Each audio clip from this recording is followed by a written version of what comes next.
Hello, everyone. Happy Friday on this Sunrise Extra. Thank you so much for joining us on our live streaming unscripted after show that happens right after the TV program ends. On Friday, today, we are joined by a special guest, Jade McDowell, who is the editor of the Hermiston Herald and reporter for the East Oregonian out in Eastern Oregon. Welcome, Jade. Thank you so much for getting up early with us. We really appreciate it. How you doing? Thanks. I'm doing probably as well as anyone else is during all of this. Working from home. I like it. We have been checking in with different corners of Oregon this week, and it has honestly been very fascinating. You know, we kind of just get in the metro area bubble mindset. And we've talked to a journalist on the coast from Lincoln City. We've talked to a journalist in far eastern Oregon out in Vail. And so we love hearing from you just across the river from the Tri-Cities there in Hermiston. First off, give us kind of a general feeling. What's life like now in these coronavirus times? Are people now wearing, you know, face masks out and about at the store? What's kind of the general vibe in Hermiston? I mean, definitely everything's been canceled, just like it has everywhere else. It's been kind of weird, definitely just working from home all the time, doing phone interviews, not getting to go out and cover all those community events that I normally would be covering right now. There's definitely, there are people that are wearing masks. I'll go for a walk and see some of the people who are out and about that are wearing masks. I also see people who aren't. It's kind of a mixed bag there, and I think there's people, overall, people are taking it very seriously. Definitely, it's funny, every time we do post a photo of, you know, maybe the school district delivering lunches to kids, and somebody will be within 6 feet of someone else in the photo, and he'll get all the people saying, no, what are they doing? They're going to get coronavirus. So there definitely are a lot of people that are taking it very seriously. I think, like everywhere, you also have some of the doubters that are saying, this is no big deal. I'm home because I have to be, because there's nowhere else for me to go. But, you know, I think this is an overreaction. Still seeing people in Walmart, but maybe not as many. Some people are wearing masks. I know personally I've switched to doing grocery pickup and not going into the store. I just order my groceries online and go get them. And I know a lot of people that are doing that as well. Mm-hmm. Mm-hmm.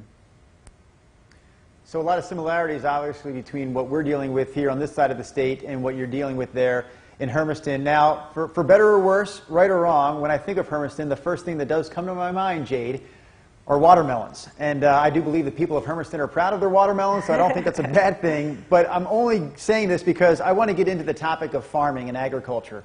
Obviously, that's a huge difference between what we have here in the city and what you guys have out there in the Hermiston area and in Eastern Oregon. Agriculture and farming, how has that really been impacted? And I'm sure there's a lot of answers to this question, but can you zero in on how agriculture and farming has been impacted by the coronavirus over these last few months? Yeah, I did a story last week on that, actually, and talked to several of the growers in the area. You know, you're seeing in some parts of the country, people are plowing under potatoes and onions, dumping out milk.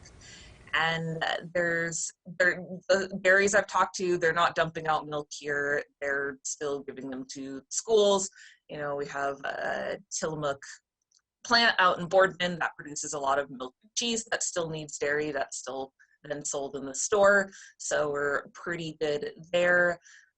We've had Agri Northwest and River Point Farms recently. They're both Hermiston area farms, and they just did a big giveaway to the community of bags of onions and potatoes for free. People could just pull up, have them dumped in their truck, head out without having to have any contact with anyone, and got that free food.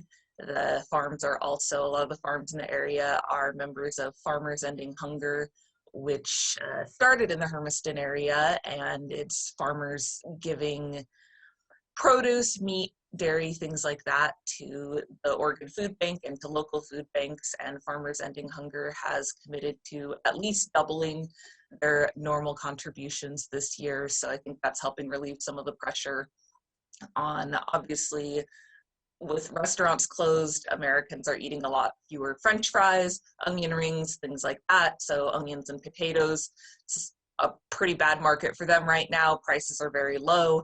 And so some of that product is being donated instead, which is a benefit to the community. And I'm glad that they're doing that instead of just dumping things. We have the food processing plants around here. So far, it seems like Lamb Weston, which is the potato processing plant and one of the biggest employers in Hermiston, seems to be doing all right so far. I know the next issue in ag is meat processing plants. There's been reports all over the country of processing plants that have had to shut down, and now the farmers don't have anywhere to send their hogs or their cattle or their chickens. And we have up just over the border from Milton Freewater up in Wallula in the Washington Walla Walla area, there's a Tyson's Food meat packing plant that has had, I think, over 100 cases of coronavirus now that has been linked to the plant. I think that's either family members of people who are working there or the employees themselves, and the county up there is threatening to shut down that plant. There's been some Umatilla County cases that have been linked to that as well. And so that's been an issue for sure. There could be some supply chain disruptions there. Watermelons, it's not really sure yet.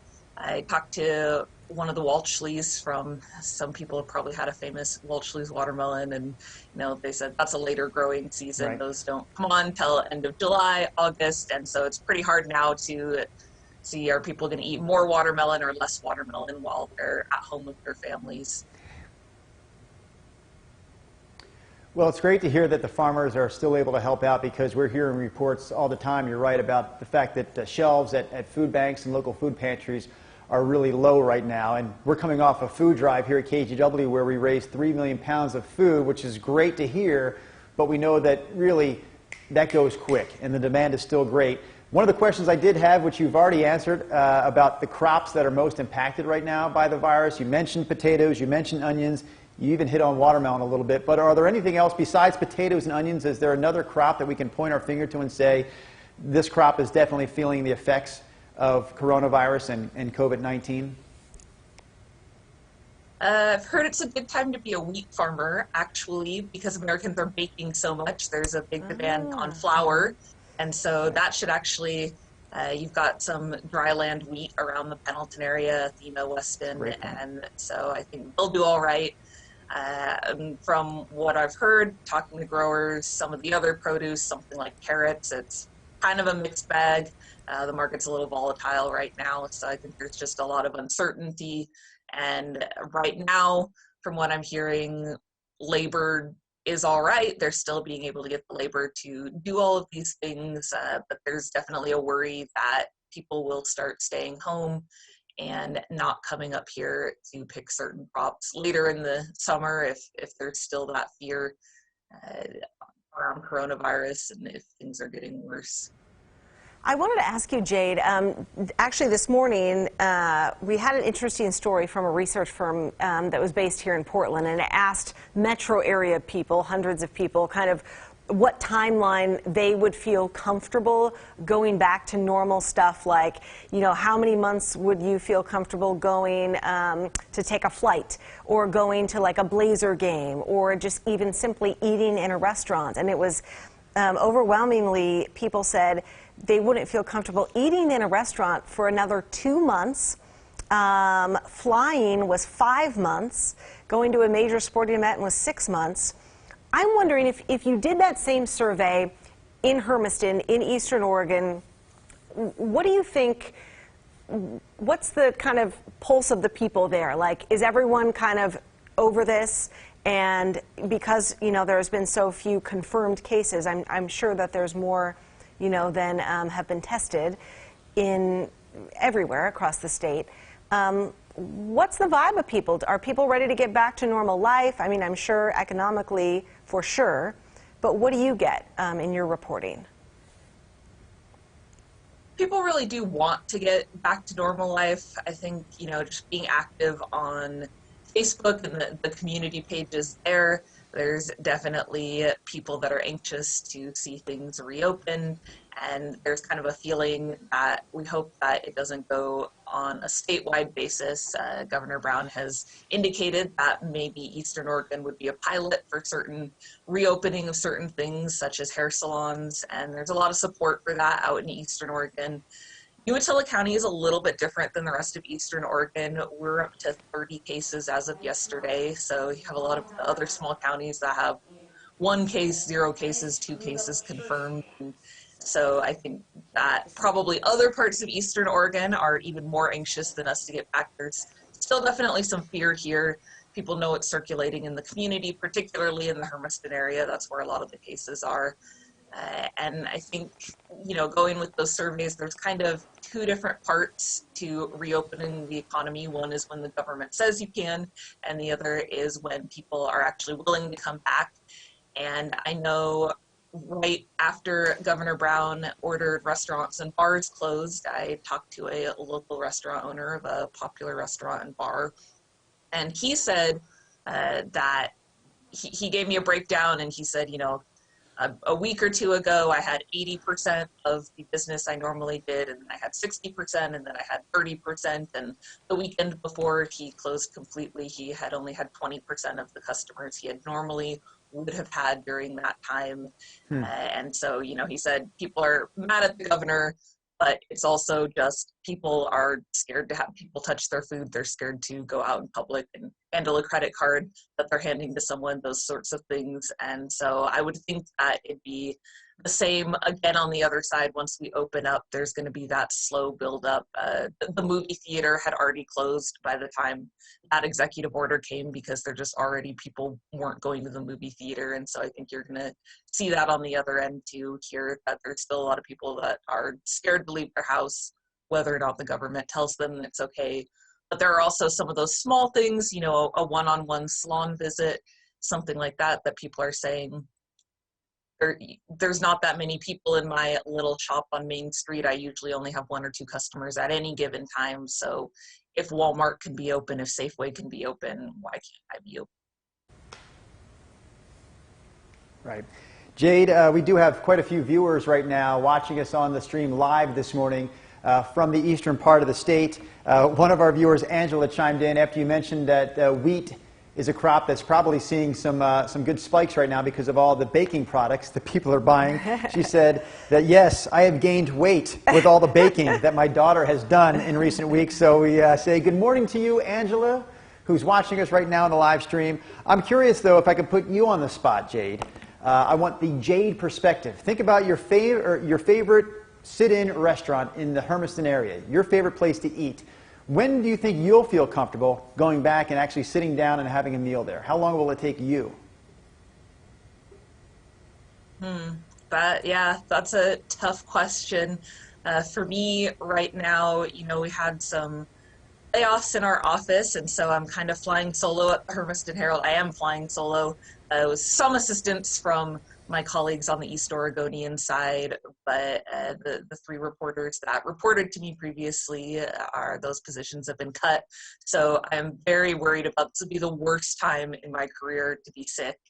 And so I think probably even if some people are starting to say, well, I'm young, I'm healthy, if I get coronavirus, I get coronavirus.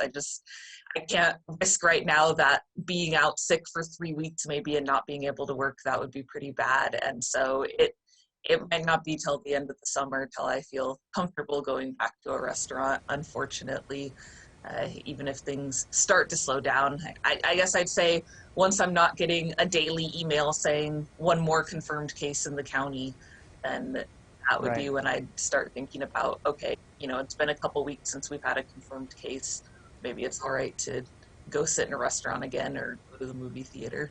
Yeah, but being worried about getting sick and losing your job because of that, that's a very interesting perspective. I wanted to ask you, Governor Kate Brown announced yesterday that, next Friday we'll be able to start doing elective procedures. Dentists can open back up, knee surgeries, that kind of thing. The hospitals and medical centers in Eastern Oregon and in the Hermiston area, is this huge news for them? I mean, I can imagine, they have to rely on those kinds of services, just like everybody else in any area of the state. But what is this kind of news doing for them economically? They definitely have been economically impacted, same as everyone else. There's a lot of revenue that's just not coming in, not even from the surgeries, but you're not having people having mammograms and colonoscopies, and people are scared to come in for a regular physical that they normally would. And so there is that loss of revenue. And I think that I talked to the Good Shepherd Medical Center CEO, Dennis Burke, on Wednesday. That's the Hermiston Hospital. And he said they're doing all right on PPE, the personal protective equipment. Obviously, that could be wiped out quickly if there was a big outbreak, so they're still monitoring it. But I think they have some PPE that they could use for those types of things, and that would help bring that revenue back up. And Hey Jade, I'm curious because obviously we reach Hermiston with our TV signal, and that is part of our viewing audience, and we always like to try to reach out to Eastern Oregon as much as we can, but the fact is we don't have the staff in place to cover Hermiston, other parts of Eastern Oregon, as well as we have the staff to cover downtown Portland, say. Does Hermiston feel connected to Portland, or does Hermiston feel more connected to, say, the Tri-Cities? Hermiston definitely feels more connected to the Tri-Cities. For me, Portland's a 3-hour drive away. The Tri-Cities is a half an hour drive away. And so usually, I think that's part of the reason that Umatilla County has had so many cases compared to the rest of Eastern Oregon, is because there's so much travel between Hermiston and Umatilla and those cities and the Tri-Cities. There are a lot of people that work in one and live in the other. We go up to the Tri-Cities a lot for shopping, restaurants. It's not that hard if you decide you want, say, Indian food and there's not an Indian restaurant in Hermiston, to run up to the Tri-Cities, whereas Portland is definitely a day trip that you're gonna drive 3 hours, spend a few hours there, drive 3 hours back. So all of Oregon is connected. People have family and friends that are in Portland. There is some travel back and forth, or people will go there for a business trip, but a lot of times that means an overnight stay in a hotel. So there's definitely not that same feeling of connection as somewhere where you can just run up for half an hour and grab something from Costco.